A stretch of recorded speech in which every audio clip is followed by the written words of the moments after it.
বাংলাদেশের নিরাপত্তা পরিস্থিতি নিয়ে বিবেচনায় ভ্রমণ সতর্কতা হালনাগাদ করেছে কানাডা। নতুন নির্দেশনাতেও বাংলাদেশকে উচ্চমাত্রার সতর্কতা অবলম্বনের একটি তালিকায় রেখেছে দেশটি। তবে পার্বত্য চট্টগ্রাম অঞ্চলের জন্য জারি করা হয়েছে আরও কঠোর সতর্কতা। এলাকাটিতে সব ধরনের ভ্রমণ এড়িয়ে চলতে বলা হয়েছে।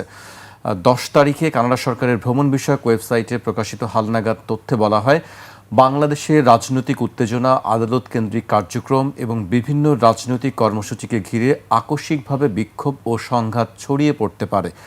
এতে সড়ক যোগাযোগ ব্যাহত হওয়া, ব্যবসা প্রতিষ্ঠান বন্ধ হয়ে যাওয়া এবং সহিংসতার মতো পরিস্থিতি সৃষ্টি হওয়ার আশঙ্কার কথাও উল্লেখ করা হয়েছে। এ অবস্থায় বাংলাদেশে থাকা কানাডীয় নাগরিকদের জনসমাগম ও বিক্ষোভ স্থল থেকে দূরে থাকার এবং স্থানীয় প্রশাসনের দেয়া নির্দেশনা অনুসরণ করার পরামর্শ দিয়েছে দেশটির সরকার। একেবারে যথার্থ। আসলে নিরাপত্তা পরিস্থিতি বাংলাদেশের ভেতরে যে খারাপ থেকে খারাপের দিকে যাচ্ছে, এতে কোনো সন্দেহ নেই। এবং আমরা যেভাবে দেখছি যে সরকারি দলের যে যুবক সংগঠনটি, তাদের যেভাবে তারা এই মানে ছাত্রলীগের মতোই আগেকার মতো চাঁদাবাজি এবং মাঝে মাঝে আরও ভয়ঙ্করভাবে তারা কার্যকলাপ শুরু করছে। আমার কাছে মনে হয় যেন নিরাপত্তা, আভ্যন্তরীণ নিরাপত্তার জন্য এককভাবে যিনি দায়ী তিনি হচ্ছেন স্বরাষ্ট্রমন্ত্রী।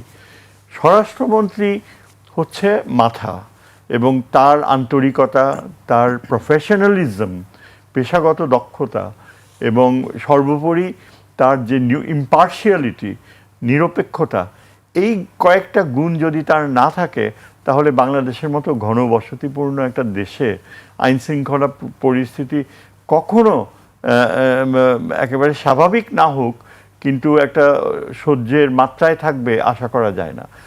আনফর্চুনেটলি আমাদের দুর্ভাগ্য যে এমন একজন ব্যক্তিকে এই স্বরাষ্ট্রমন্ত্রীর দায়িত্ব দেওয়া হয়েছে, যিনি, তার কাছে, আমার কাছে সবসময় মনে হয়েছে যে মনস্তাত্ত্বিকভাবে ভদ্রলোক, যেহেতু একটা সময় আমলা ছিলেন এবং তার মানে পড়াশোনা করেছে বিশ্ববিদ্যালয়ে, আইনের উপরে পড়াশোনা করেছে, এমন কোনো আহামরি তার পারফরমেন্সও ছিল না। বিসিএসে ছিলেন, এবং এই যে আমলা মানসিকতার তার background, he has simply no idea how to run the home ministry. তার সামান্যতম ধারণাই নাই। তিনি হোম মিনিস্টার পদে কেন গেলেন? তার আসল উদ্দেশ্য হচ্ছে এই পদে থাকলে একটা জাঁকজমকপূর্ণ নিরাপত্তা, ব্যক্তিগত নিরাপত্তা উপভোগ করা যায়। এই পদে থাকলে সারা পুলিশ বাহিনী, নিরাপত্তা বাহিনী তাকে দেখলে সালাম দেবে, তার চারপাশে গার্ড অব অনারের ব্যবস্থা করবে, পুলিশের সমস্ত এই যে অ্যাপয়েন্টমেন্টসগুলো হায়েস্ট লেভেলে তিনি নিয়ন্ত্রণ করবেন। অর্থাৎ সব কিছু যেগুলো আমলাতান্ত্রিক আনুষ্ঠানিক ক্ষমতা উপভোগ করার প্রয়াস, সেগুলো এই ব্যক্তির মধ্যে দেখা যায়। এবং কোনোভাবেই কিন্তু তার মধ্যে সামান্যতম ইঙ্গিত নেই যে এই পদে তার থাকা, এই মন্ত্রণালয়ে দেখা তার জন্য তার কোনো যোগ্যতাই নাই।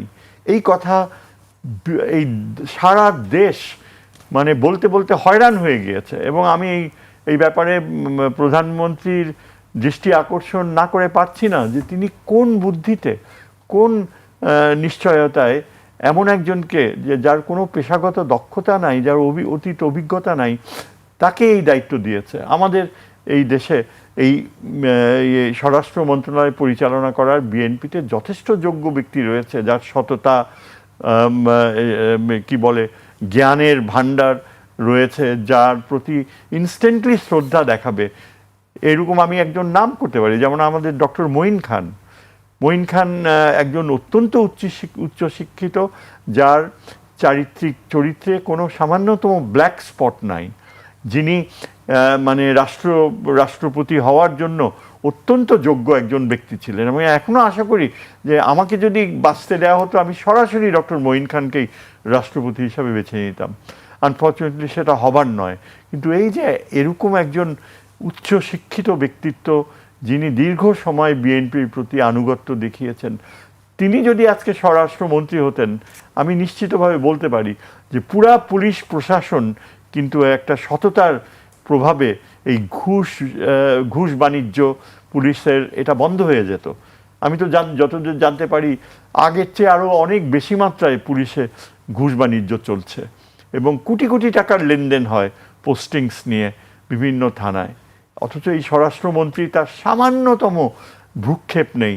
সে ওই যে চারদিকে তার স্পেশাল ব্রাঞ্চের লোক থাকবে, ইচ্ছা করলে কাউকে পাকড়াও করতে পারবে। সবচেয়ে খারাপ তার যে মানসিকতা সেটা হচ্ছে যে কোনো ইম্পার্শিয়ালিটি নেই। এই যে বিভিন্ন ছাত্র সংগঠনগুলো যারা এই দেশে জুলাই বিপ্লব করেছিল, এই যে বিশাল একটা ছাত্রদের দল এবং বিভিন্ন বিশ্ববিদ্যালয়ে যে অত্যন্ত সচেতন ছাত্র সমাজ যারা কোনো ভুল করেনি তাদের ছাত্র প্রতিনিধি ইলেক্ট করতে, এদের প্রতি যদি বিমাতাসুলভ আচরণ করা হয় এবং প্রত্যেক দিন আমরা দেখি রাস্তাঘাটে সব জায়গায় ছাত্ররা, এই যে পুরা নিউ মার্কেট এরিয়া পুরো একটা যুদ্ধক্ষেত্রে পরিণত হয়েছে। দুইটা দল তাদের ওই রাস্তার পাশের ব্যবসা কিভাবে উপরি তুলবে এগুলো নিয়ে 2-3 দিন থেকে সেখানে মারামারি চলছে। What is the home minister doing? Home minister এখন তার ডাইভার্সন অন্যদিকে। আমি অবাক হয়ে গিয়েছি সেদিন দেখে যে বাংলাদেশের সবচেয়ে নোটোরিয়াস ক্রিমিনাল সাংবাদিক রূপধারী যে ক্রিমিনাল আনিস আলমগীর, তার পাশে বসে সে রাত্রে নৈশভোজ করছে। কিভাবে সম্ভব এটা? একটা যেই লোকটা সরাসরি প্রেসিডেন্ট জিয়ার যে খেতাব তুলে নিতে বলছে, যেই লোকটা একবার এই প্রেসিডেন্ট জিয়ার মাজারকে সেখান থেকে সরায় ফেলতে বলছে, এরকম একটা ক্রিমিনাল, তার তো যাবজ্জীবন কারাদণ্ড হওয়া উচিত। অথচ এই স্বরাষ্ট্রমন্ত্রী তার সাথে নৈশভোজ করছে। কি ধরনের মানুষ? আমি বুঝি না প্রধানমন্ত্রী কিভাবে তাকে আস্থায় নেয়, কিভাবে তাকে বিশ্বাস করে, কিভাবে তার উপর দায়িত্ব। আমি যদি বলি যে এটা না হোক, কিন্তু এই সরকারের যদি কখনো পতন ঘটে, একটা মানুষ যদি দায়ী থাকে, দায়ী থাকবে এই লোক, এই ব্যক্তি। কারণ তার সামান্যতম আনুগত্য নেই। যা কিছু করছে সব কিছু দেশে একটা নৈরাজ্য সৃষ্টি করা, যেটা ভারত চায়, ঠিক সেই পথে সে চলছে।